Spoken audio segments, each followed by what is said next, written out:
এটা অতি দুখ খবৰ বন্ধুসকল, আপোনালোকে সকলোৱে জানে যোৱা কেইদিনমান আগতে ধেমাজি মৰিধৰ মহাবিদ্যালয়ৰ ছাত্ৰী এগৰাকী কিদৰে এটা নৰবিশেষে দায়ে আঘাতপ্ৰাপ্ত কৰিছিল আৰু যোৱা কেইদিনমান ধৰি ব্ৰহ্মপুত্ৰ নাৰ্ছিং হোমত তেখেত চিকিৎসাধীন হৈ আছিল। কিন্তু এটা অতি দুখ খবৰ, সেই ছাত্ৰীগৰাকী আৰু আমাৰ মাজত নাই।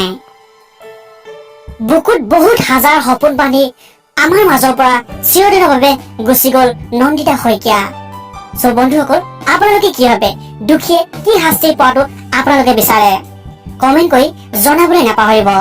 লগতে আপোনালোকে সকলোৱে প্ৰাৰ্থনা কৰিব নন্দিতা শইকীয়া আত্মাই যাতে সদ্গতি লাভ কৰে।